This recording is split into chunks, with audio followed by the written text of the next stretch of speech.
Justin Crosby and welcome to this week's TellyCast London Screening special as buyers from all around the world descend on London to shop for the TV hits of the future. I'm spending the day with ITV Studios as they're presenting their new formats, dramas and unscripted shows. First up, we have Ruth Berry and Julian Bellamy to tell us all about it. Ruth, Julian, how are you? Welcome to TellyCast. Great to be here. Looking forward to the day. Yeah. Great, yeah, absolutely, yeah. Well, you've got an amazing action-packed day here at ITV Studios with showcasing all of your unscripted, your drama and formats as well, of course. Lots to look forward to in the show we've got coming up. First of all, Julian, ITV's 70th anniversary is in 2025. Tell us about how you're going to be celebrating that and really where ITV Studios sits after those 70 years. Yeah, I mean, we're really sort of celebrating it throughout the year. I mean, we're marking it here actually. When you walk into the Odeon Leicester Square, you can see lots of posters, lots of signage about it. And we'll be doing other things across the year. I mean, when you take a step back and you have you think about what an extraordinary thing it is to have such a renowned TV company like ITV that's been broadcasting and producing all of these extraordinary and memorable and wonderful shows for 7 decades. Iconic shows, Poirot, Cracker, Love Island, The Voice, I'm a Celebrity. Hundreds and hundreds more. I think it's really quite an extraordinary thing, actually. It's something I think everyone at ITV Studios takes a huge amount of pride in. And how do you see its legacy continue to evolve? Because we're in I suppose the industry always changes, but we're probably seeing almost a more rapid period of change, I think, certainly in the last 12 months or 24 months. How do you see your legacy from an ITV Studios perspective going forward into the future? Yeah, it's a really interesting question because, look, we are, as you say, living in this extraordinary time, huge amount of disruption, a lot of change, a lot of technologically driven change, and yet through it all, those core touchstones of what makes memorable, great television remain. It is still, in the end, about great storytelling. Great creative talent, great storytellers, great writers, great ideas, and the ingredients of a hit show are still fundamentally the same today as they were a few years ago, many years ago, and I suspect going forward they'll be the same in the future. Well, you mentioned a few, household names when it comes to both drama and factual content.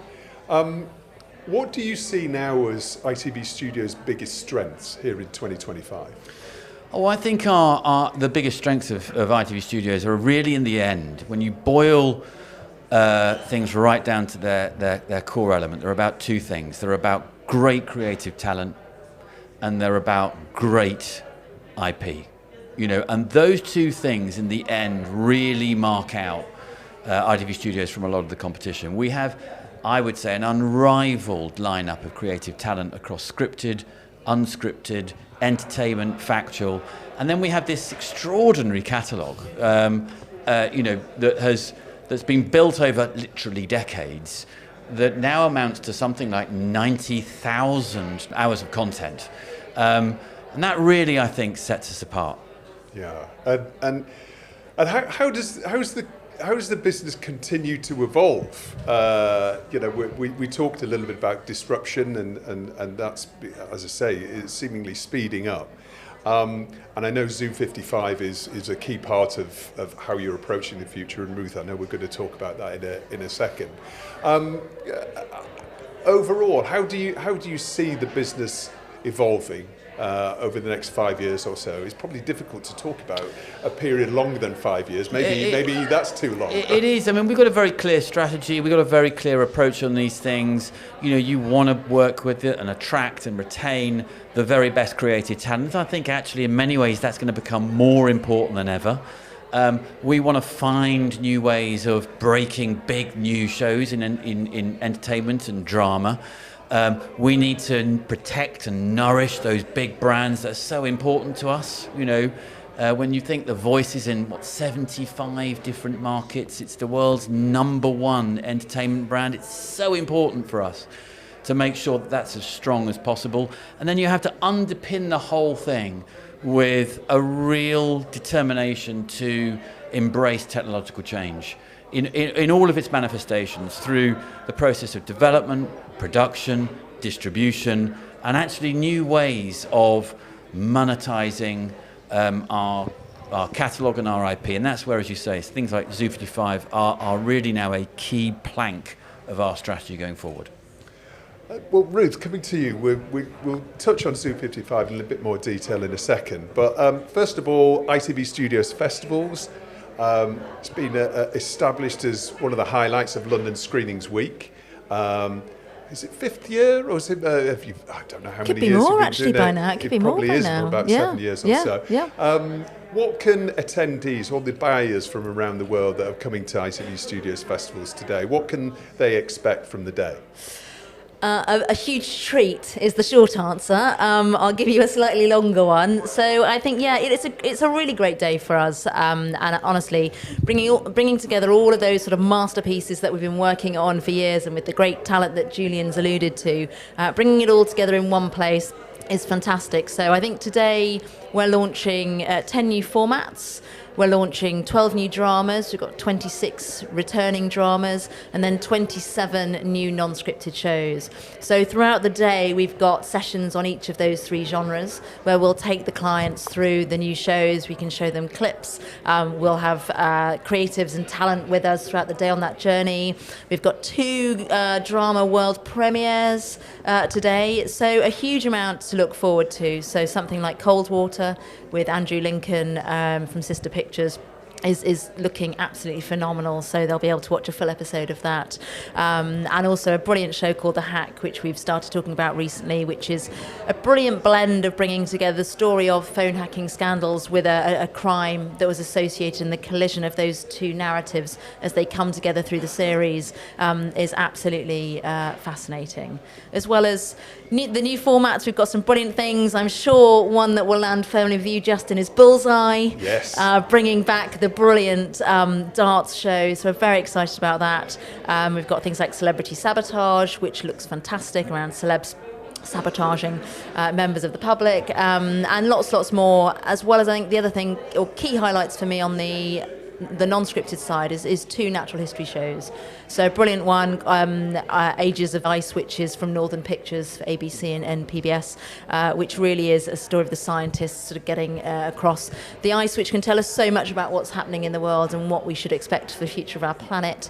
And then Extreme Planet Earth, which is still mesmerising me, because every time I speak to the guys at Plimsoll who are making that for ITV and ARD in Germany, there's something new they've found out about a species that we didn't know before. And I think that's what makes natural history so powerful. So the story in that I absolutely love is we're seeing hurricane season getting stronger in the Caribbean, and there is a species of lizard that through those hurricanes clings on to the vegetation for dear life, and within 1 generation we've seen them evolve into having longer fingers so they can cling on harder and live, and then pass on that stronger gene into their offspring. So really amazing content. Well, that's TV almost expanding science and scientific knowledge, isn't it, in terms of the way that we're looking at things in a different way. And I know we've got Seb Illis from Plimsoll coming on the show later on. We've also got Andrew Lincoln as well, who's going to be talking about Cold Water, which is... I picked the shows well. Yes, you did indeed.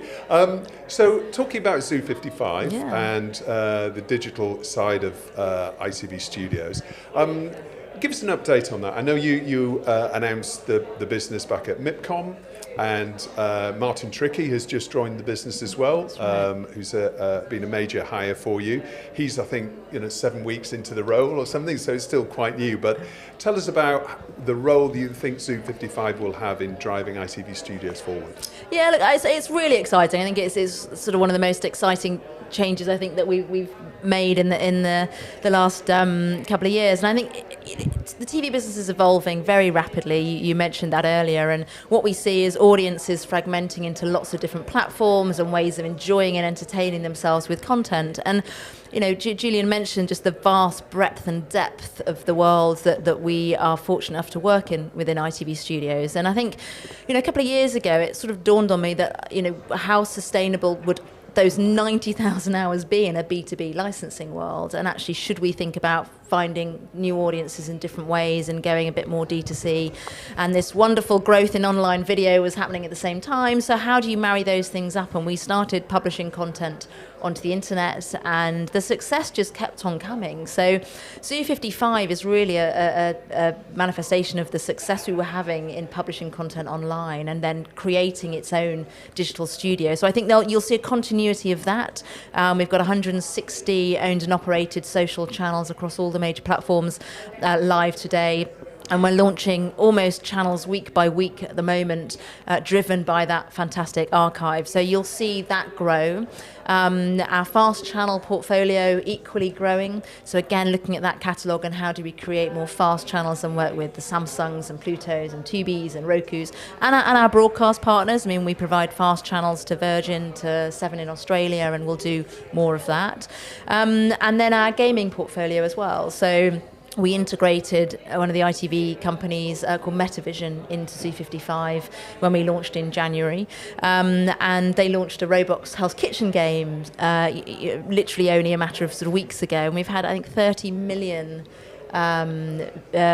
people engage with that game in a matter of weeks. So I think that's a really exciting journey for us. And I often think to myself, if there is an audience for Love Island who have never watched a long-form episode, shame on them, by the way, but who may never have watched a full-length episode on television, then that's still a fantastic audience for us. That is an audience who's engaging with our IP. That's an audience who still wants the Love Island water bottle, who still wants, experiences and wants to engage in that IP and play the Love Island game and all those sorts of things. So Zoo55 really is about how we adapt and evolve the business into where our future audiences are, how we complement the existing audiences that we have. And I think that becomes really exciting. So we're learning as we go, but watch this space, because I think the opportunities there, certainly for a business of our size and scale, are really exciting. Yeah. Fantastic. Well, I know you've got a very busy day ahead, so and I know we're really tight on time. So, but thank you, Ruth, Julian, for joining us on TellyCast. Thank you very much, and best of luck with ITV Studios Festivals. Thanks for having us. Thank you. So my next guest on this week's show is Kate Barnes, SVP of Global Content Scripted at ITV Studios. Kate, good to see you again. How are you? Very well, thank you. Good. Fantastic to see you here at ITV Studios Festivals. Probably the biggest day of the year for ITV Studios in London. It's a fantastic event. I mean, we're in this huge, brilliantly cinema with hundreds of buyers all coming in today to show off some of our great new dramas. It's really exciting. We've been working towards this for many, many months. The producers have been cranking it through edit to get delivery on time so that we can put it on the big screen. So yeah, it's really exciting. Well, welcome back to the show. We spoke to you last at MIPCOM. Yeah. We had a co-production panel, which was great. So let's talk about drama. Let's talk about your new thrillers, because you've got 3 thrillers to talk about. Cold Water, Code of Silence, and The Guest. So let's start with Cold Water. Tell us a little bit about that. Well, Cold Water is absolutely fantastic. It's a thriller for ITV that's come from Sister Pictures, who are absolutely fantastic. They make Black Doves. They made Chernobyl. They really, really know how to make sort of high-end, gripping drama. And Cold Water is absolutely sort of in their wheelhouse. One of those. It brings Andrew Lincoln back to the UK TV screens for the first time in, I think, 15 years. It's been a while, hasn't it? But it's brilliant to have him back. It's so good to have him back, and he puts in an absolutely amazing performance. So it's quite dark. It's a little bit funny. It's a really, really gripping thriller that you're just, it keeps changing, it keeps twisting. You never know quite where you are.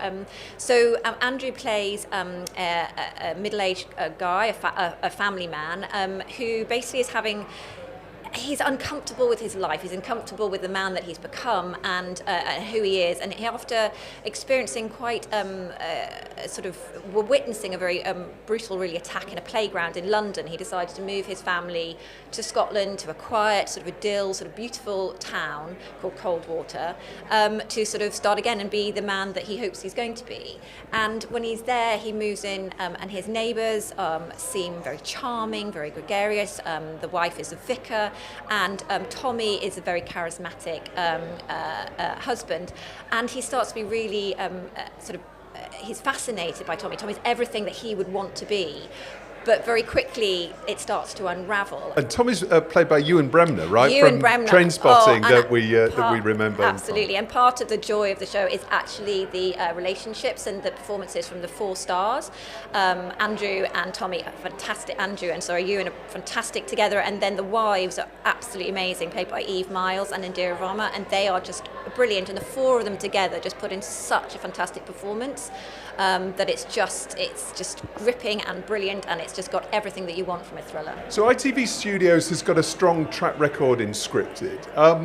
What themes influence the current slate or your brand new slate? And can you talk us about the themes or the trends that you're seeing in the market and what's influenced the slate that you're revealing today? No, absolutely. I think that, every channel that we speak to, every platform that we speak to, they know that their audiences are really gravitating towards to thriller, to pacey drama, to something that could be familiar but is basically very original and is very, very different. And that's really sort of obviously influenced our producers and then the sort of projects that we've invested in and the projects that we're so proud to bring to the market. And so thrillers is absolutely the top of everybody's wish list at the moment, and that's why it's so fantastic that we've got 3 really brilliant ones that we're bringing to the market today. And that the pace, the action, the intrigue,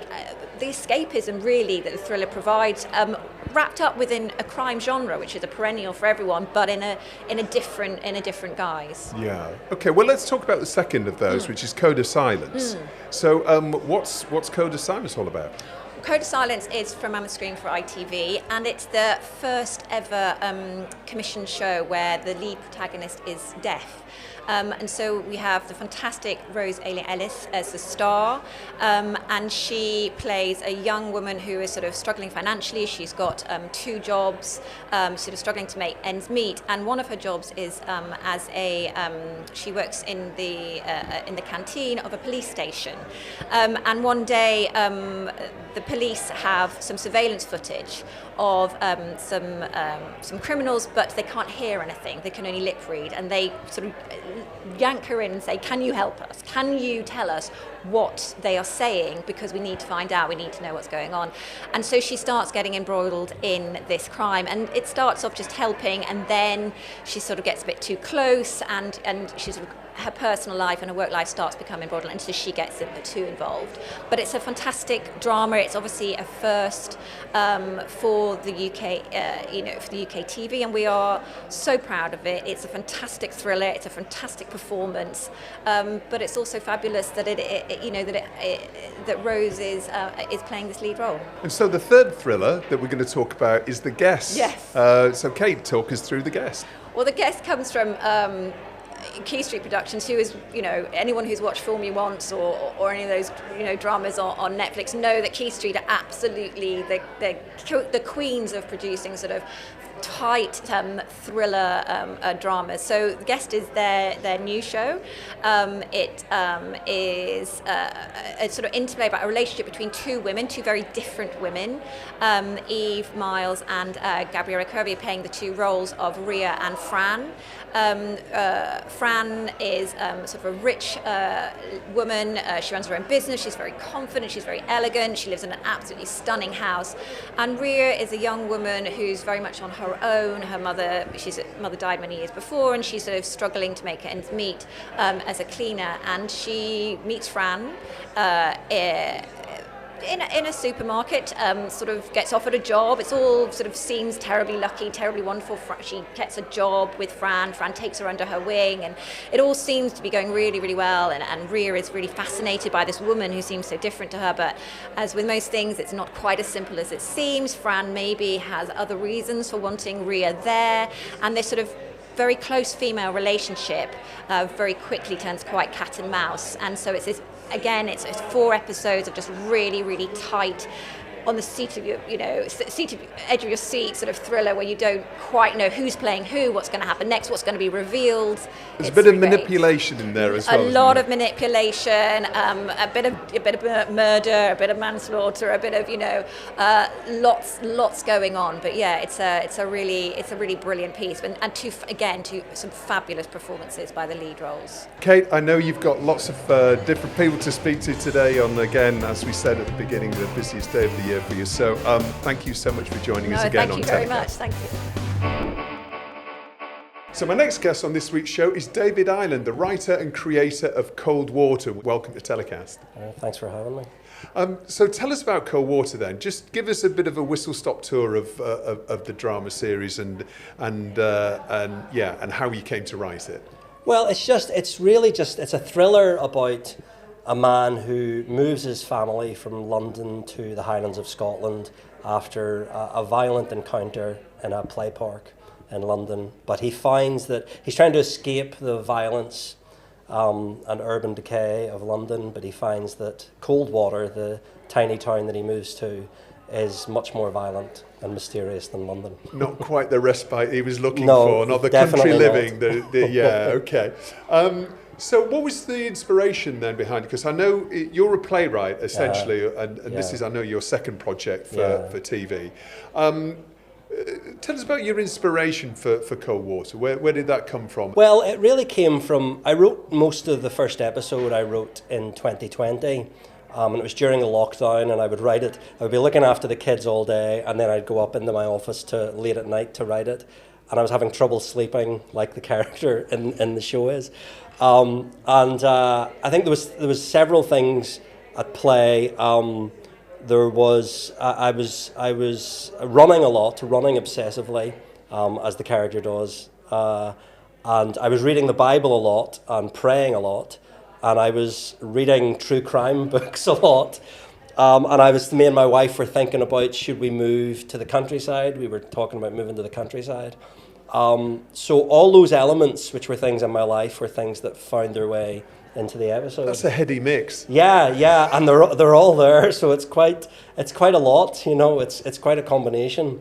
I love things like, I love any kind of drama or thriller where a character moves from the city to the countryside, the sort of fish out of water, violent sort of things like Straw Dogs and Eden Lake. Anything where a city person finds trouble in the woods is something I love. Yeah, I mean, it's a very, very, that metropolitan mindset and then the small village mindset is very, very different, right? Yeah. And I think everybody who lives in a city has maybe got that grass is greener thought of, look at that beautiful little idyllic village, wouldn't it be fantastic if we lived there? But it kind of comes from a love of and a fear of the countryside with me, Right. So that's all there. The love and the fear is all there. Yeah. So how did it develop then from those initial concepts that you had during lockdown? How did it develop into this full-scale thriller project? Yeah, well, I pitched the idea to Sister, the producers, and they loved it. And so they commissioned the first episode, and then it just kind of grew from there. And it also became more about, I think a lot of it is about a marriage. It's about two marriages, really. It's about a marriage between two very good people whose marriage is falling apart, and then two not very good people, two quite evil people who have a beautiful marriage and really love each other. And that was interesting. That wasn't something that I was thinking about when I was writing the first episode, but that was something that came out more and more in subsequent episodes, that it was really about, it was a portrait of two marriages, When you're writing a project, how much of that develops as you're writing it? Because I think it's a fascinating subject to think that you're setting out and writing and just just these different twists and turns occur to you, and almost, you know, the idea sort of takes over your fingers if you're typing away. Is that how it? I think if you're doing it right, you kind of start off. For me, anyway, you start off with an idea of where it's going to go, but then the characters take on a life of their own, and they start telling you where to go. You know, and sometimes when the actors become involved as well, they have ideas for the characters and so on, and where she could go. Like Andrew Lincoln was very involved in the development of the story, you know, and the development of his character, and then also in Deirdre Varma and Eve Myles and so on, and Ewan Bremner, they had thoughts about their character and they did their own research, and you know, they brought their own things to it too. Well, taking a twist and a turn, which the series does, Ewan Bremner's character is, I mean, he's an amazing character in it. Obviously, all of the principal actors are, but Ewan, certainly in the clip that I've seen, is fantastic. I mean, what was it like to work with Ewan on the project? Well, it was amazing. Like, both Ewan and Andrew were people that I'd grown up watching. You know, like we're around the same age, but when I was a young actor, like Ewan Bremner and Andrew were two actors I really wanted to be. Like anybody of my age can remember Trainspotting. One of the great performances, you know, and so it was it was very intimidating to meet him, but he was really down to earth and really nice, and he really kind of brings. Tommy's a very dangerous guy, possibly a psychopath, and he really brings a sort of depth and subtlety to that, you know, like he doesn't play him like a comic book villain, but he finds all the humour, you know, like he finds all the comedy. But he plays it very real and very subtle, and it's beautiful. Slightly unhinged and menacing, but also kind of quite relatable in a way. Yeah. Well, this is the thing, you know. John, who Andrew Lincoln plays, really wants to be his friend. You know, he's very charming, and he manages that very well. And that's, again, coming back to the moving to the country thing, you're already automatically looking for friends, aren't you? You're trying to build a network around you. I wish you all the very best with Coldwater's fantastic drama series, and I'm sure it's going to have a lot of success with it. So thank you so much for joining us. Thank you. So we chatted earlier on today with Andrew Lincoln, who's executive producer and the star of Coldwater. Here's what he had to say about the show. How are you doing, Andrew? Great to see you. Yeah, good to be here. Thanks for having me, Justin. I'm well. And, well, tell us about Coldwater, which is your return to British drama, essentially, and we're very excited about that. But tell us about Coldwater and what it was that attracted you to this project. Well, it was... the script came to me... Well, funny, I should rewind a bit, because I came back from America about 5 years ago, and was looking to sort of produce and sort of look for, you know, projects that I might sort of step back and sort of help produce, basically, and or direct even. And a dear friend of mine, Liz Lewin, who I'd worked with on Teachers and This Life many moons ago, I sort of always pinged out a message to her, and I said, who should I be reading? Who's interesting? Are there any scripts out there? Any young voices? Or new voices that I hadn't heard of, and she sent me this script called The Lovers by David Ireland, and I loved it. And she was working at Sky at the time, Sky Comedy, and it was a sort of referendum on England and Northern Ireland, and it was a love story, but it was really funny. And I went, this guy is serious, and that's when I started investigating him a bit further. And then fast forward, 4 years. Jane Featherstone and Chris and Alice and Lydia at Sister Productions sent me this script, and I saw David Ireland on the front, and so I opened the script, and I hadn't read anything quite like it, and it made me nervous and sort of frightened me, because it was quite an exposing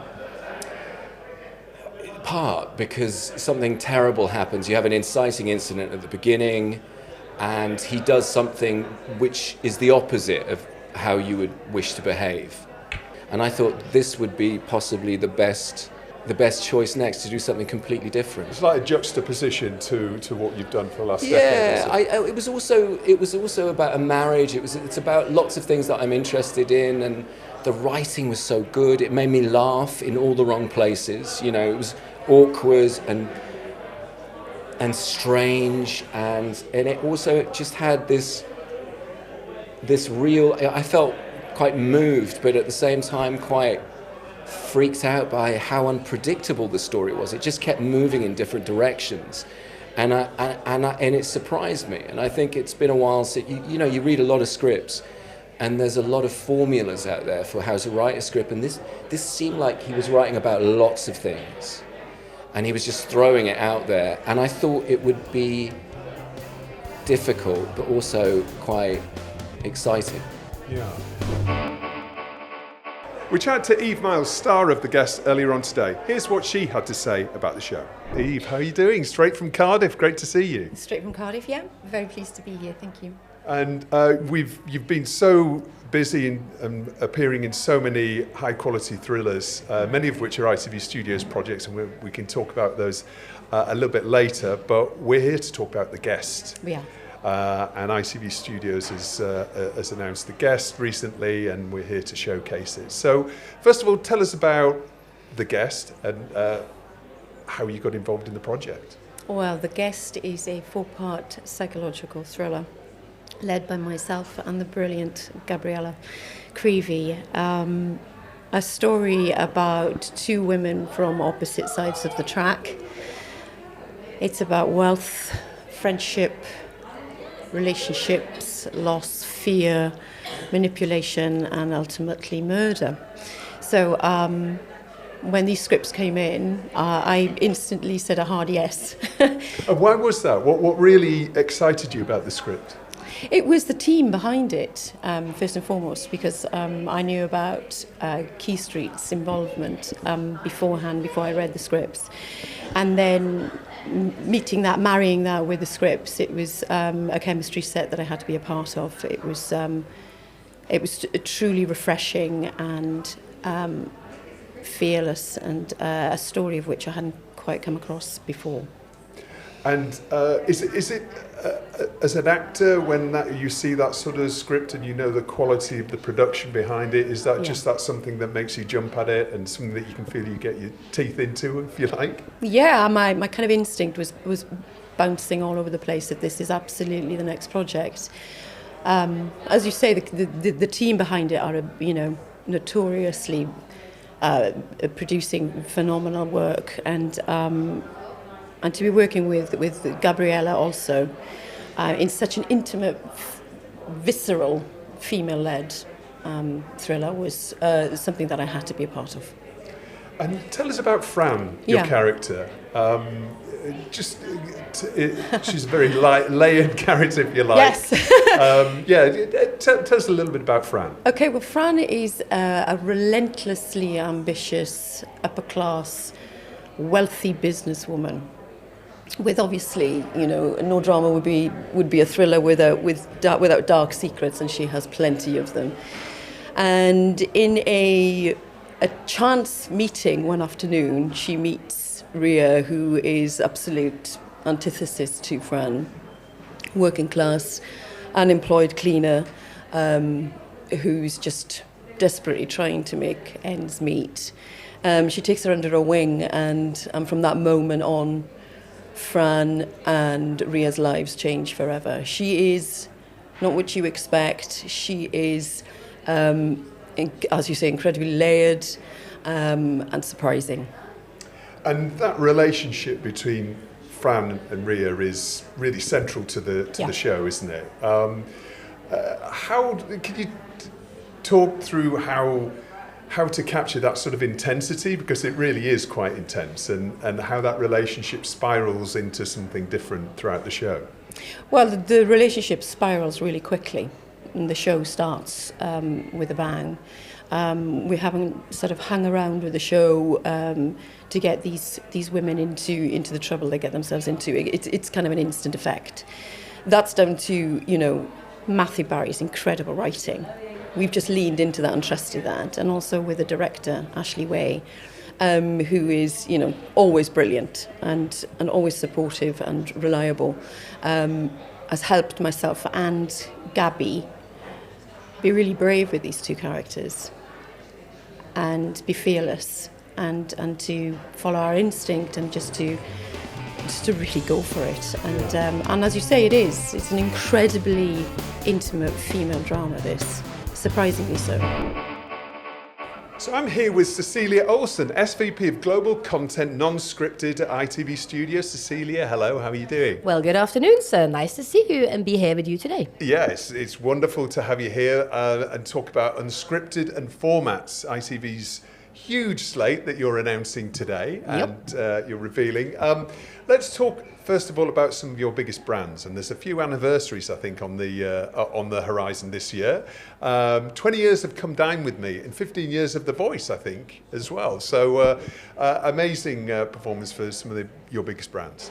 Absolutely. I think it really speaks to the sort of breadth and depth that we have in our catalogue, that our biggest selling brands are still selling really, really well. I think there's new territories that happen all the time. And I'm excited that audiences still love, people singing, people performing on stage, people performing in the kitchen, because that's really what Come Dine With Me is all about. But it's also about people, I think, feeling that they can connect with the people on screen, because you might be the next superstar singing, good luck, and I might be the next person winning Come Dine With Me. Yeah, well, it is relatable, I think. And do you think that's the key then to what makes them so enduring? Well, absolutely, because I think the trick when it comes to formats is that you yourself recognize yourself on television. I think that's why so many territories in the world spend their money on buying formats, even though their budgets may not be, the mega bucks that you have in certain territories. Like, the Americans spend more than maybe Australians or the Brits would do, for example. But, there's absolutely legs in all of these formats, in all across Europe, in the Nordics, across the Baltics, etc. Because everyone, everywhere, can try and work hard to make budgets work for them. And that's the beauty of these formats and why they've traveled so well, because they're scalable. Yeah. Now, you're bringing back Bullseye with Freddie Flintoff, which I'm a huge fan of. I'm a northerner. I remember the original Bullseye, and darts is having a resurgence as a sport as well. Why this show and why now? Because it's fun, and it's absolutely the whole idea of bringing back nostalgia and watching things on television that feels a little bit like a warm bath when now the world might not feel so good. And it's just literally entertainment, pure fun. I mean, who doesn't feel that they can answer a few questions, throw a few darts? In the UK, Freddie Flintoff is a big thing. Darts is a big thing. Across the world, it's now absolutely growing. And I think it's because it's a really nice, relatable sport. Again, you sitting at home might be able to answer questions and throw a dart. So why not? It's brilliant. Yeah. It's awesome. It is, and you just see the thousands and thousands of people at Alexandra Palace for the World Darts Championships around Christmas and New Year. It's testament to how big the sport is and has become. Now, you position yourselves at ITV Studios as the house of love when it comes to dating formats. Tell us about the new formats that you're launching today. Yeah, I mean, absolutely, House of Love. Again, this is about what do we all dream of in our life. We all dream of finding that special someone that can share your life with you, whether it might be people who are your parents, so like my mom, your dad, again, there's more commissions, or it might be the new show that we have called The Dating Pool, which is slightly the younger audiences, all finding love in the back of a car, or it might be that you have twin love, which is an extraordinary format, really, where you have 10 sets of twins, all being coupled up, but at the very start of the series they get cut in half, so 5 of the boys and 5 of the girls times 2 in 2 different places get to see if they will indeed find love. And again, it's universal. And of course the last one but not least, Date My Nan, when Nan gets a makeover and is ready to find love. Yeah. There's so many other unscripted titles that you're launching as well. I don't know how many, it's probably over 30 or around 30. We can't talk through them all, but what are the key themes then that you see running through your unscripted slate? So what's really important to us at ITV is that we have a really strong worldwide sales team, and they sell to all the different platforms and channels and broadcasters all around the world, all of which, of course, have different needs. And so for that reason, our catalogue needs to cater for that. And so we have a very specialist team in the non-scripted side who helps curate our content. And so for us, it's actually something for everyone, whether it might be crime and crime slots, which resonates in certain parts of the world. Ashley Kane, Into the Danger Zone, is a really strong series that's being produced for the BBC at the moment. We're very excited by him. Again, the idea of him and what he's doing at the moment is that he, as a celebrity in the UK, says that, and he grew up himself, he might have been led into a world of crime, but he didn't, and he actually, became a footballer. But now he's using all of that in his background to really immerse himself in different parts of the world. Places like, the favelas in Brazil, okay, we get that. That feels scary already just thinking about it. But in Stockholm, in Sweden, what's going on there? Turns out it's a really dangerous place for guns and gun crime. And you think, whoa, what's the story about that? But then that's the beauty of Ashley Kane, because he really gets behind and he doesn't judge them. He just wants to try and understand what it is about these people that make them do or make them feel that they have to do bad things where they are in Stockholm, which is a bit bizarre.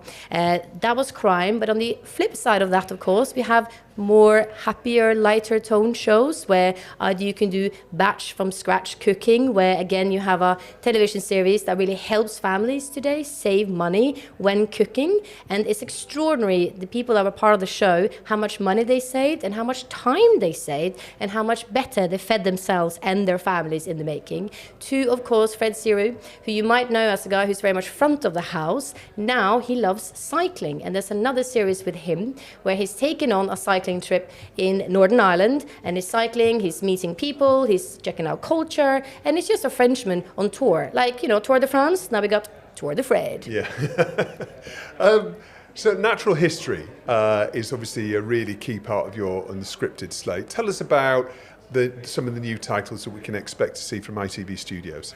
So we're super excited about our natural history slate. It's something that we've been working on for quite a few years. And of course, Plimsoll is now very much part, as well as OSF, as part of our family. But, we don't stop there. We also work a lot with independent producers. So from Plimsoll in itself, we have a BBC commission called The Secret Garden, which is absolutely about the quintessentially of the animals that you never actually think you know or see, and you don't actually, because the minute you close your door to the back garden, they come out to play. And who are all these animals? But another one that we're also very, very excited about, which is made for ABC in Australia and PBS in America, from Northern Pictures, who are Emmy Award winning, is Ages of Ice. So I think for us as ITV Studios, again, talking about the breadth and depth of all the things that we want to try and make our buyers want to see for their audiences, is that. Because Ages of Ice is really to try and understand what's happening to the planet today and how important the ice and the melting of the ice and what that means for us as humans.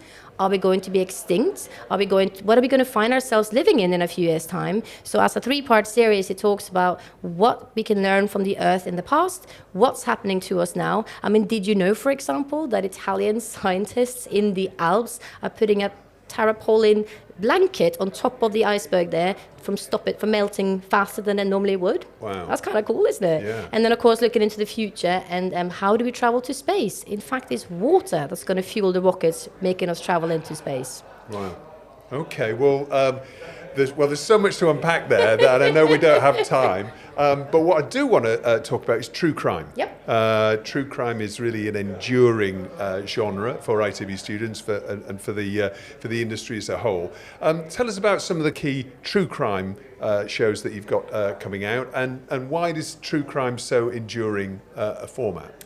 So true crime is an interesting genre in itself, I think. For us, we had great success last year with A Cut of His Penis, the truth behind the tabloids, the Bobbitt story, and really how this particular lady, did what she did, and but it was her husband everybody was rooting for at the time. And of course, actually, she was a victim, and now it was important to understand what that was, and it was important to understand what people around the world felt when they learned about her story truly. But also last year, we launched TikTok Murders, which we have continued with this year as a second series, which is made for ITV. But we also have a huge amount of crime stories which are being made for Channel 5. And I think what it is that resonates with people the most when they watch crime is they want to try and understand why there's evil in the world. They want to try and understand that people get caught, and they're trying to understand why people are being, why they're doing what they're doing. So another series that we're coming out with now is I'll Be Watching You, which is really about government and politicians and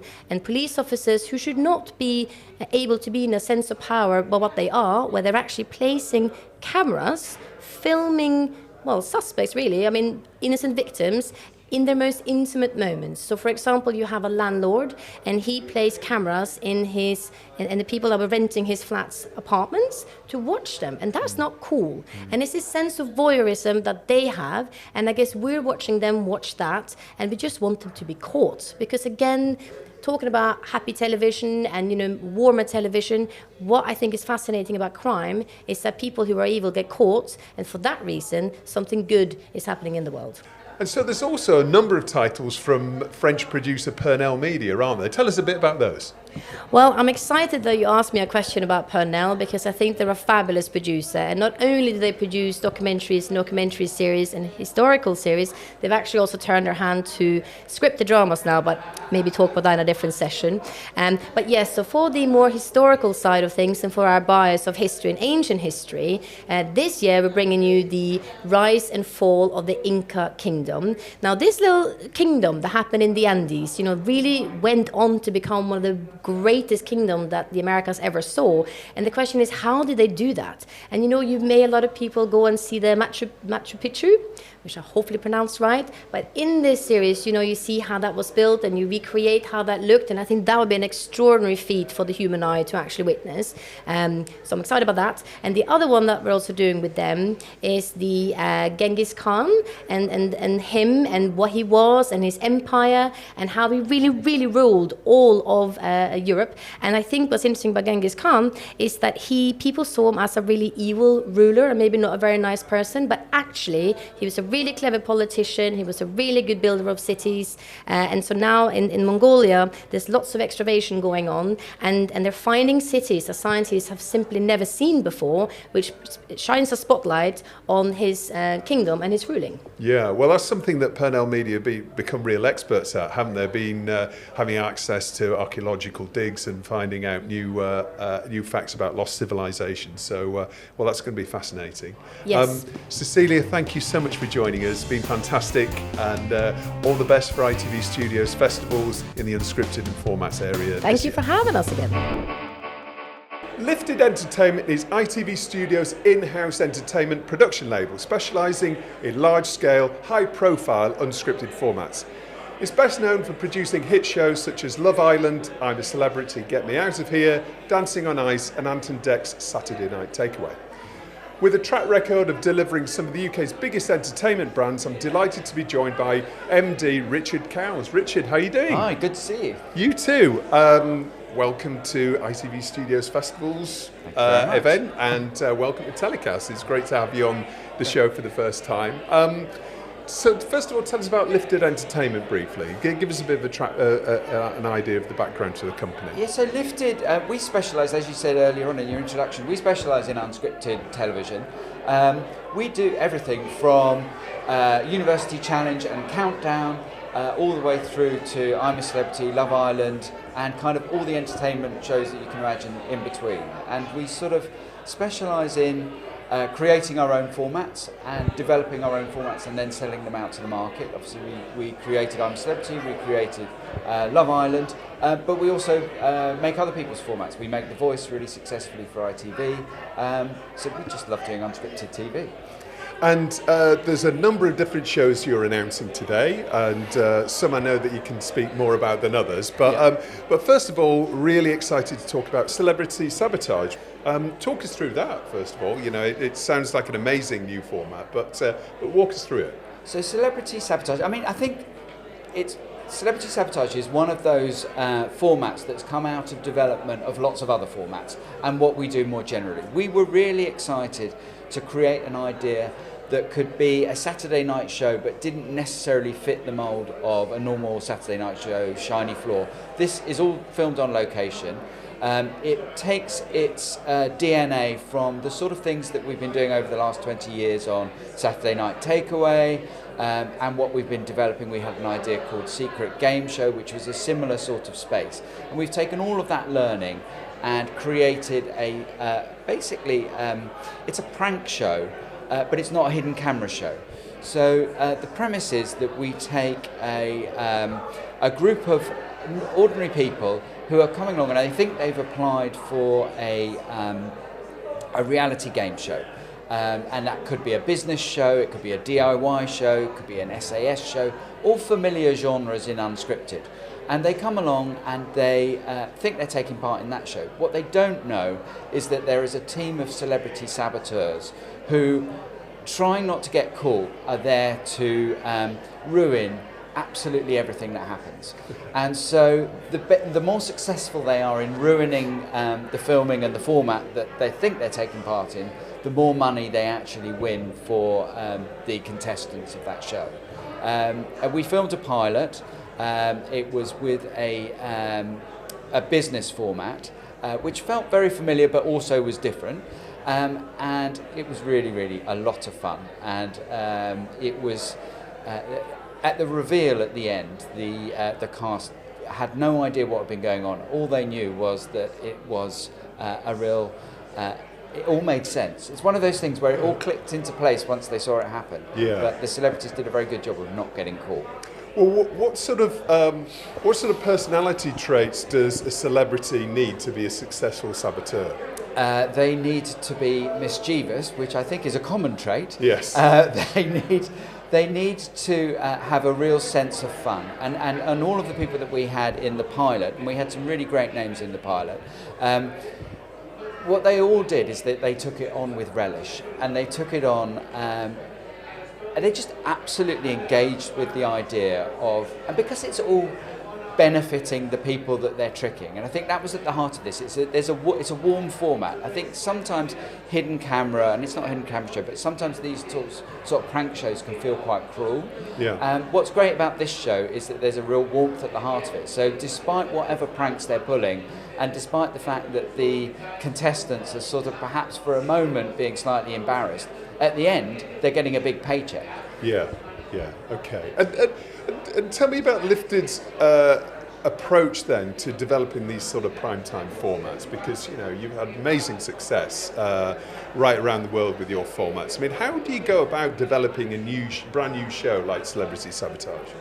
I think we have to sort of we have a fantastic development team led by Kat Hebden, and I think anyone that works in development knows there are more sort of losses than wins. So it's a huge amount of resilience, going out there, pitching again and again. But I think we all know when we've got an idea that sort of goes beyond what is a sort of a one-liner, and everyone gets excited in the room. So I think we concentrate on what we're really good at and what we've got experience in, and that's quite broad. We do go from quiz to shiny floor singing shows to reality shows. So we've got a very broad range and depth of experience, and a development team that sort of develops that. But we've also got a lot of experience in our producers and production management in the wider team. And so we draw that in.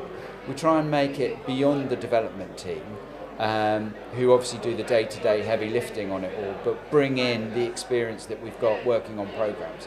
And people love to come up with new ideas. Yeah. It's an ideas industry, and everyone loves to have their ideas heard. And then when you hit on something, everyone knows. It's an amazing thing when you find a format that everyone gets excited about. You kind of go, okay, there's something here, and then you can really dig into it. Yeah, and then eventually it becomes part of the public discourse, really, which is the with I'm a exciting Celebrity payoff, and Love isn't it? Island, it's been fantastic in that way, in terms of, and I think we have to pay respects to the commissioners when it's a leap of faith for them, and then we're trying to persuade them, but they have to come along on the ride. And certainly with Love Island, at the beginning, it wasn't an immediate success, but it took that kind of knowledge and just trust and faith to kind of go, do you know what, we'll give this another go, because there's something here. And now 27 territories later, it's a massive global hit. It is a massive leap of faith, and a lot of people are putting their jobs on the line often when they make these sort of decisions. Yeah. But okay, and I know you're going to be dragged away now because there's so many things that people that you've got to speak to today. But just finally, The Neighbourhood. That's another new show. Tell us a little bit about that one. So The Neighbourhood, we're only really soft launching at the moment because it's not airing until 2026. Again, this is one of those ideas which we've really been excited about. And whenever we talk to producers within the label or as we're sort of crewing up, they have got so excited because there's just such a richness of it. What it is, it's a street-sized reality game show. And we take real households. So we would take you and your family, or we would take a group of students, or we would take anyone that lives together, and we take them lock, stock and barrel with their front room, and we put it in our neighbourhood, and we make them compete against each other. It's a co-production between Lifted and The Garden, and we both bring different sensibilities, and it's really, really worked well. We've developed the idea with them. And what we love about it is there is a real richness. There is the games, and there's the outward facing, like the Cowles family, what we present to the rest of the neighbourhood, and then what we discuss behind closed doors. Yeah. As a group of people who already know one another, will have opinions, and I think there's a real kind of interesting dynamic that we've not necessarily seen before. Yeah. And we've got Graham Norton hosting, who just personifies the sort of the cheekiness, the mischievousness, but also kind of just the accessibility of the show. Yeah. He's a very infectious personality, isn't he? Fantastic. It's fantastic. And if you sort of listen to sort of Graham on his radio show when he does that sort of the agony aunt type kind of thing, you know that he's invested in people and in the sort of the interrelation between and the dynamics between groups of people. And I think that's at the heart of this show. Fantastic. Well, Richard, thank you so much for joining us on TellyCast. It's been great to meet you, and good luck with those formats. Thanks so much. Great to meet you. So my next guest on this week's show is Jimmy Doherty, and we're going to be talking about Big Bear Rescue, which is Jimmy's new show for Channel 4. It's the 3x60. Yeah. Jimmy, for those who don't know who you are, many people do, particularly in the UK, but internationally as well. Tell us a bit about yourself and your backstory. Right, so I've always been interested in nature and wildlife. At the same time, very, very interested in food production. And that took me down the pathway of starting a rare breed pig farm, and that was turned into a TV show in the UK that ran for about 3 or 4 seasons. And as well as running the farm at that stage, I then became a TV presenter. And I've made various series for the BBC, Channel 4, Discovery, for ITV, ranging from natural history, science, a lot of cooking shows, and also a lot of food and farming shows. And so this, so your farm, which is it near Ipswich in the UK? It's just outside Ipswich, so it's in Suffolk. So about an hour's train ride from London. Okay, and it's expanded somewhat being a rare pig breed farm. People always say to me, "Oh, you've got all these weird animals. Aren't you just a farm?" It's like, well, actually, I've always farmed with nature in mind. And it's all trendy now. They call it regenerative farming. And 25 odd years ago, that's what I set out to do, is farm with nature in mind and working with nature rather than against it. And as we developed and we grew and grew, we opened up to the public an area where they could come and visit the pigs and the cows and the chickens, and that became a farm park. And then I just started collecting animals from various different places. So the RSPCA would say, there's 2 rescue emus in someone's shed in Ipswich, or there's these lizards that have just been rescued, or we found a snapping turtle the other day that someone had dumped in the canal. And you end up with a menagerie, and it's like, well, actually, we need to do this properly. So we got our zoo license about 10 years ago, and now we have everything from camels to tropical butterflies and monkeys, and every single species tells a different story. And one story they have in common is there have always been no hopers or last chances, and that is the story of these polar bears and the wolves and the brown bears that we rescued. And so it's really a wildlife park now, essentially, right? Yeah, it's a wildlife park, and in this show, you follow us actually going to rescue these polar bears that were in terrible danger. They were going to be euthanized, and we basically got a phone call saying, "Can you help?" from one of the world experts in polar bears, and we said, yes, we can. I don't know how we thought we were going to do it, but I said, if we're going to do this, polar bears in captivity, it can be quite contentious, and the alternative is them being put down. So I said, if we're going to build this, we're going to be the best. And so we took all the recommendations from experts. The Born Free Foundation, that's an organisation against animals in captivity, published a book of what they think polar bears need in captivity, so we used that as our launching pad. And we built Europe's largest polar bear reserve. And we now have the largest group of female polar bears, I think, in the world. Wow. How many is that? I mean, It's only 4 females. 4. Yeah, Wow. yeah. 4 And so they're females. all females, basically. Yes, we have. They're almost like my Spice Girls. Right. They're incredible animals. But so we've decided. So it's not just about saving these individuals, because there's one episode on the Arctic wolves that we had to rescue, and there's one episode on Diego the brown bear that was going to be put down from Sweden. But with the polar bears, we thought, well, it's great saving them, but what we want to do is then tell the story of the tundra and climate change and why we need to care, not just for the individuals, but also for the wider environment. Now, the task of relocating polar bears, brown bears, and wolves, Arctic wolves, is, I mean, that's no mean feat. I mean, okay, there may be a manual, if you like, in order to use practical advice, but actually when they arrive and when you actually relocate them, I mean, what's the challenge involved in that? It's so challenging, and even when you're building the enclosure, so like the pools, the ponds, the lakes that we built, one is 16 metres deep, so you can't swim to the bottom, hold your breath and swim to the bottom, and it's that deep to keep them cool. The wire that you need, the security, you can't use fence posts, so you've got to use telegraph poles. The logistics of that is incredible. They're moving a polar bear. How do you move a polar bear? How do you get it to go into a crate? So we had to go through all these tasks, and the bears were trained over time to go into a crate. We had to find a transportation company that specialised in moving large carnivores. They went on the shuttle, the Eurostar. I mean, that was like a scene out of James Bond.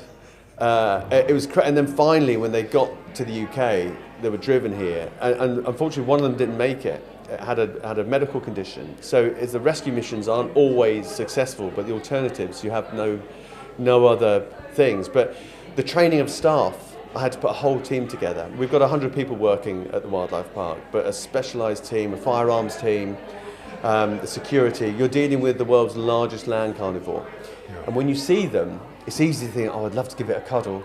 It's the last cuddle you'd ever give it. Yeah, well, they're looking at you thinking lunch, right? They are, but that was one species, and we built the polar bears and the wolf enclosures at the same time. When I was in Sweden looking at the polar bears, one of the keepers, she came up to me and said, I want you to meet one of my other bears, Diego the brown bear. Please rescue him, because I will have to shoot him, and it'll be me that does it, and I'm the one that reared him as a cub when he was brought in from captivity. And I was like, please don't tell me that. Yeah. Because once you hear that, and once I saw him, there's no going back. But the problem is, I'd spent all my money. I'd £1 million. Well, I was going to ask you. I mean, the not only is it's a huge, must be a huge personal and financial risk for you to relocate these, these incredible wild animals. And as I say, they are carnivores, and they're not cuddly bears.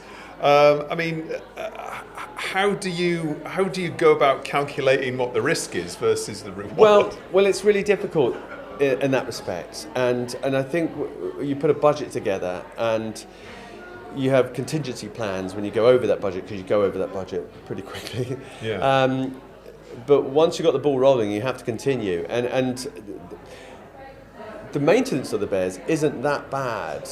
It's the construction of it. It was the biggest thing. And when it came to Diego, the brown bear, we'd run out of money. So we now have a conservation charity that was started. And I was blown away by the community's response, because when they heard about Diego, we had people doing all sorts of things to raise money. We had a little girl locally who did a sponsored bike ride and raised £1,500. A little boy did a sponsored walk around the town and gave us £500. Wow. I got Daniel Craig's James Bond watch and a little message from him, and we auctioned that. Ed Sheeran's guitar, auctioned that. We sold everything, and we managed to raise enough to build Diego's enclosure. And then the community turned up and visited. And they come and see you. And that obviously helps with maintaining them. And now not only having a wildlife park, Rescue the Bears, we now have a charity that allows us to rescue other animals. So we're setting up a turtle sanctuary in Sri Lanka. We're looking to help sponsor a bear reserve in Romania. There's a coral reef project we're going to work with. So it's now launched us into a whole area, and the next big thing are the Asian brown bear, the Asian black bears that we want to rescue. So when you think you've just got to the finish line, there's a whole new race ahead of you. I mean, looking at wildlife conservation as a whole, I mean, is this an increasing issue that we're seeing? Zoos and parks around the world are starting to close down for various different reasons, whether that's changing consumer attitudes or demand. Yeah. But that presents an issue, whether you've got an orca or whether you have a polar bear. And animals in captivity, contentious subject matter. And some people, I hate zoos. Animals in captivity, it's like, brilliant. What are you going to do with them then? And what are you going to do about the wild? It's not there anymore. All these natural history films you see, and I'd make TV, and the Serengeti goes on for miles. That doesn't exist anymore. These places are shrinking, and conflict between humans and wildlife is getting worse and worse. The old vision of zoos, and there have been terrible zoos out there, don't get me wrong, all about entertainment. Those days are over, and if they still exist, they'll be out of business soon. The future of zoos, and all zoos and wildlife parks around the world, work as a conglomerate. I've just been to a big international conference in Australia. The whole world zoo community attend. The projects that are happening are remarkable. Rewilding of animals that have been wouldn't have existed today, have been maintained in captivity. And the future of cryopreservation as an avenue that we're involved with holds an amazing opportunity to save species. But at the moment, captive populations are the only way to do it. Yeah. Preserve the wild, let's do what we can, but at the same time, let's not throw the baby out with the bathwater. And after all, the polar bears that I've got, if I could turn them to the wild, I would in a heartbeat. Had they space? No. Would they survive? No. What do you want me to do with them? Shoot them? The whole reason I did this was to save their lives. But by doing that, we can tell their story, not only in captivity, but also in the wild, and have the potential to educate and just really get people involved with the natural world and their impact on it. Now you've had them in captivity for a while. How long have you had them? 2 years. About 2 years. Is it possible to create a bond with them? Yes, it is. And it's so interesting you asked that question, because I was talking to a couple of our rangers the other day, and I asked them, with the brown bears, who's your favourite? Is it Broomhilda or Diego? And their answer was like, well, I like Diego because Diego likes me. He doesn't like him. And the bears have got their favourites. So it's not just the humans get their favourite. So in a way, do you choose the keeper, or does the bear choose the keeper? Or so there's a real strong relationship, and training is really important, because say with the polar bears, how can you tell if it's got a toothache, or how can you tell if it's got something stuck here, or you need to take a blood sample out of its paw? So you can't tranquilise that bear every time you want to do that. That's not really good practice. So you train them to open their mouth. So if I do that to a polar bear, our polar bears know to come and open their mouths. And we've got a special area they can put their head into and open their mouths, and we can inspect. Or we'll say, put your paw out, put your left one out. And they'll put their left paw out, and they will allow us to take a blood sample. So we can analyse their white blood cells to see what their immune system's like. We weigh them all the time, train them to get on the scales, so we maintain their diet, so the diet is perfect. And with the brown bears, we can say, can you turn to the left, turn to the right? I mean, super intelligent. And we do that with all animals, be it the camels, the monkeys, whatever it is, because you need to be able to give them the best husbandry, but with the less interference as possible. Yeah, I suppose it's a balance between stimulation. I'm going to do this now, see if you open your mouth. So Jimmy, tell us about what you're hoping that this series will achieve, what people will take from it. It's an interesting one, because it's unlike any show I've ever done. And I've done hundreds of series, and because this is something that's, I'm not saying TV's not real, it's nothing scripted. There was no storyline written. I haven't got a piece of camera to read out. I'm not introducing something or talking about a recipe. It's literally following us as we go along. And it's only when I look back and watched it the other day, I was like, oh my God. And you don't realise the roller coaster ride, not only that the bears have gone through, but all my team that have gone through. The tears, the sadness in it, the happiness, the joy, the elation is incredible. But I think also when you watch it, you'll come away with there's such a good feel-good feeling, but a better appreciation of the natural world and why we need to care. So Jimmy, you talked about the problem globally of zoos, etc., and animal conservation and rehoming animals. Presumably this is a bigger problem than ever. So that would mean there's potentially more stories to tell.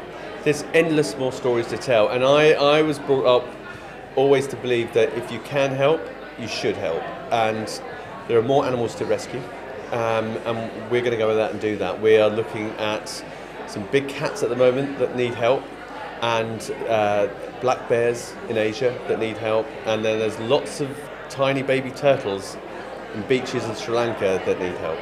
All right, we'll hope to see those as well as many other stories in the future. But in the meantime, well done on the series. Congratulations. Well, thank you so much. It looks amazing, and all the best. So my next guest on this week's show is Seb Illis from Plimsoll Productions. He's series producer on Extreme Planet Earth, which is coming soon to ITV and ARD in Germany. Seb, how are you doing? Very well, thanks for having me. Welcome to TellyCast. Great to have you on the show. And Plimsoll Productions, obviously one of the leading natural history producers in the world. And this is a new show from you guys that is... setting the next standard, really, of natural history storytelling. So tell us about Extreme Planet Earth. Well, it's one that we're really excited about. You know, it feels like a really timely series. It's animals in extreme weather. It's you know, what it says on the tin. It's basically, we think, an incredibly relatable subject. It's a very accessible way to look at climate change without sort of lecturing people. So we're looking at a sort of symptom of climate change, big weather events, through the eyes of animal characters, basically.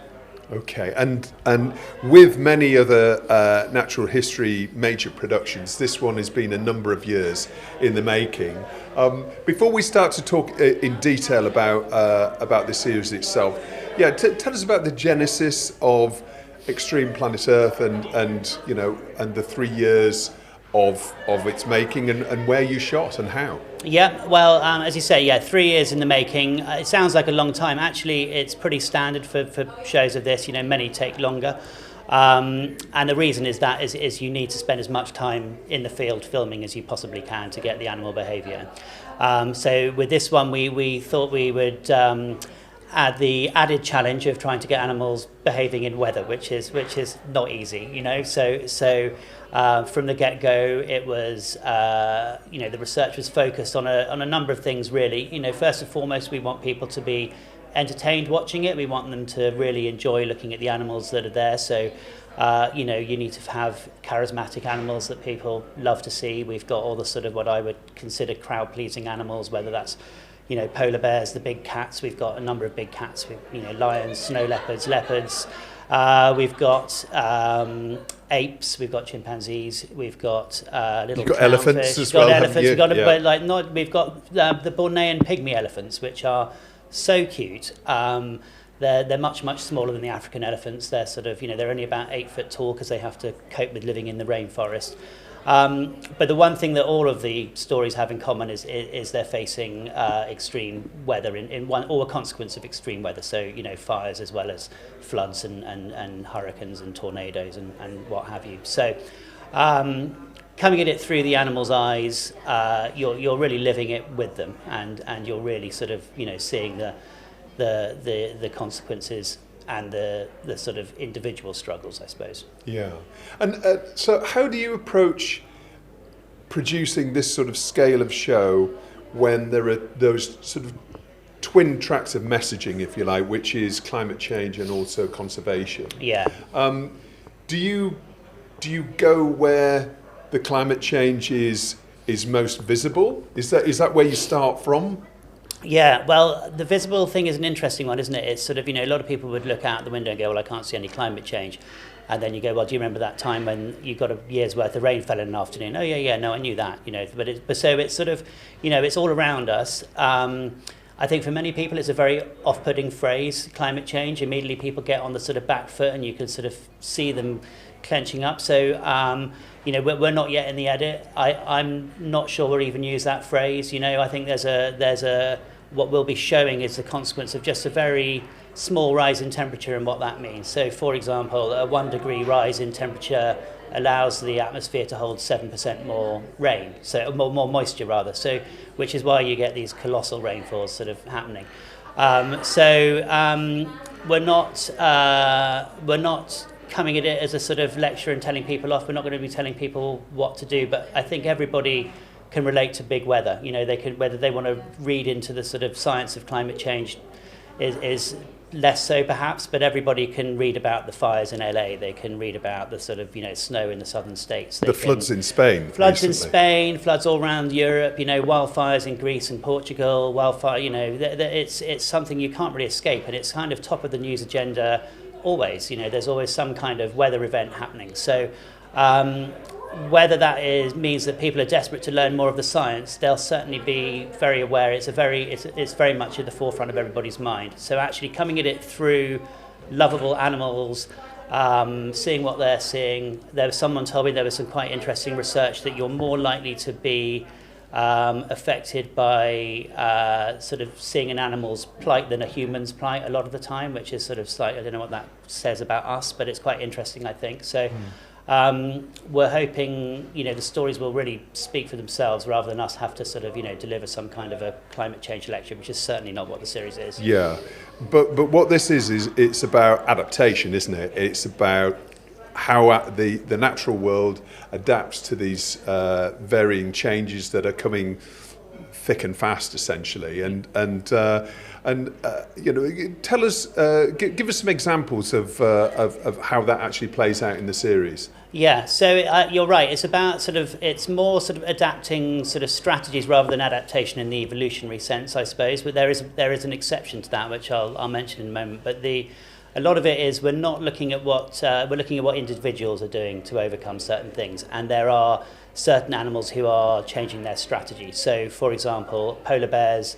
The sea ice is forming later and melting earlier than in previous years, and a polar bear would typically hunt on the sea ice platform, where they'll hunt for seals, and that gives them their platform to hunt on. If there's no platform, then they're forced to look elsewhere. So we've got an incredible sequence of polar bears stalking and going for reindeer, a bit like a big cat would, but polar bears aren't built for that sort of hunting. Yeah. They're not designed for chasing. They're sort of ambush predators, and they're marine predators really. They sort of swim up and they'll go for the seals, but so seeing them running, like a big cat chasing down reindeer is extraordinary. We've been filming a sort of flamingo colony in the Yucatan Peninsula in Mexico. They've been nesting there for years. Typically the Caribbean flamingos will come together. They'll nest because there's safety in numbers. They'll all have one egg a year, but with these big storms, hurricanes forming earlier than before, the colony is much more at risk. So the sort of sea surge can come and take out, some years pretty much the whole colony. But they've actually adapted now to not just have one egg a year. They're courting and breeding again and laying another egg at sort of after the season, which gives them a better chance of survival. So there's little interesting things where they're examples of them changing their sort of ingrained behaviour, I suppose. So the way that natural history storytelling has changed is constantly evolving as well, isn't it? And a way to hook in the audience. And as you say, it's not about lecturing; it's about entertaining. Tell us about your approach to storytelling for this series as well, because I know it's can be character based as well, can't it? Yeah, very much so. I think there's an expectation that the cinematography with all natural history is going to be exceptional, and it is. I think with the storytelling, we're always looking for different ways to make the series feel more modern, perhaps to sort of help people watching who aren't necessarily a big fan of the animals in the way that the people making the programs are. So it's really sort of tapping into those emotional highs and lows. And with this series, we thought, gosh, well, we want to feature some big weather. It's important that we're going to have these big weather. We want to see the biggest sort of, we want to see tornadoes, and we want to see hurricanes, and we want to see like wildfires and what have you, floods. But obviously you can't have maybe 10 sequences where that happens in every sequence in a way that you might do in a traditional natural history series. So we debated a lot at the beginning, and how we've ended up doing it now is we're focusing on 3 characters in each episode, and we'll be sort of interweaving their stories. So it'll give you a chance, we hope, to sort of like really fall in love with the character, really get invested in them. You'll get a sense of that weather coming almost like another character in itself, So you'll have the sort of, you'll meet them before whatever weather event happens, and then you'll see the sort of, them dealing with it, sort of whatever that particular event is, be it a flood or a fire, and then the aftermath. And that will be, from a storytelling perspective, it allows the viewer to really invest in it. From a program maker perspective, it allows us to really sort of, look at the different sort of emotions that you'll be sort of feeling, and we'll be able to showcase this incredible sort of resilience that the natural world has when faced with disaster. But also there's a point where, grit and determination and resilience and all those wonderful traits that we as humans can all learn from the animals, there's a point where that doesn't get you any further, and actually at that point, it's an opportunity for us to sort of showcase some of the amazing work that the humans are doing around the world. So actually it's a sort of slightly different way of approaching a pure natural history series. Is we will at certain points introduce a human elephant. We will at a certain point introduce a human element, and I think it's important to do so, because we can't just pretend, it's all going to be all right because they're really brave and they're going to be fine. But there are remarkable sort of work going on around the world, whether it's people rescuing wombats and koalas after bushfires, or relocating snow leopards, or the sort of efforts to sort of replant coral reefs post-marine heat waves. So we're sort of leaning into those stories rather than sort of shying away from them. And talking about these extreme weather events, obviously natural history photography is an extremely specialised skill. As this series also features major weather events, that presumably also has a certain specialism, like capturing weather from a production perspective. Are those interchangeable? Do you have you got the same crew members who are capturing both animal footage but also the weather footage as well? Well, it's a real mixture, and as you say, it's a real sort of specialism, and there are people who specialise in filming storms, so we sort of engage with them pretty early on. So we've had people specialising in just doing that for us. We have also, we've had having fewer characters has enabled us to spend more time in the field, which is really key. So I'm just, the shoot that's coming to mind is our flamingo shoot. That was getting the edge of Hurricane Beryl, which was the earliest Category 5 hurricane on record. And our crew was out in this lagoon in Yucatan with horrific sort of wind and rain and storm surges, and but with the colony, because the colony weren't going anywhere. So they couldn't. And there's this extraordinary footage of Miguel, our cameraman, and he's in a little hide, and all of his kit cases are floating around him. He's trying to change a battery, and then the director's on the beach looking at him in the distance with sort of howling gales going, I hope he's okay. And so, what the crew have gone through on this series compared to other series, that there's a certain sort of character that enjoys that sort of, they're prepared to be more uncomfortable than many people would, the teams that make these programs. But this one has taken it to a, next level, I would say. Yeah. Do we get to see that in the series? Do we get to see any of the behind the scenes production experiences? We do. So the first 5 episodes are what I would say pure sort of blue chip. So that's basically, it's the animal stories. We have a 6th episode, which we'll be looking at some of the scientists' work, some of the sort of conservation work, some of the sort of latest stories of this phenomenal work that people are doing around the world, sort of in the realm of weather and animals, but also we'll have some behind the scenes, because it's quite funny, I think, for people to sort of see what the guys went through a lot of the time. And there's people, terrible altitude sickness. We had a cameraman with heat stroke in Zambia. We had awful seasickness filming sea otters in storms in California. I mean, I'm saying this with a smile on my face because it wasn't me, but there was the shoot in Botswana was nudging 50 degrees most days, terrible sort of dust storms. But the result of that is the visuals for the series are spectacular. Yeah, well, it almost sounds like a extreme natural history production. No, it is, but it's we knew it from the start. That was going to be the case, and it's a story we're already passionate to tell and try and make that sort of bigger message accessible. But very much, the tone of it's going to be hopeful. I don't want anybody coming to this thinking, oh, this is going to be too dark for me to watch. It really won't be. It's a really accessible, very sort of family sort of friendly kind of show, and but hopefully people will come away from it and just think, wow, okay, that's happening. Well, it certainly looks spectacular. 6x60 for ITV and ARD in Germany so far. I'm sure we'll be seeing lots of international sales for the show. So congratulations on this series. It's a real achievement, I think. Thanks very much. Thank you. Well, that's about it from the ITV Studios Festivals event here at the London Screenings. I hope you enjoyed the show. TellyCast was produced by Spirit Studios and recorded in Leicester Square. We'll be back next week with another show.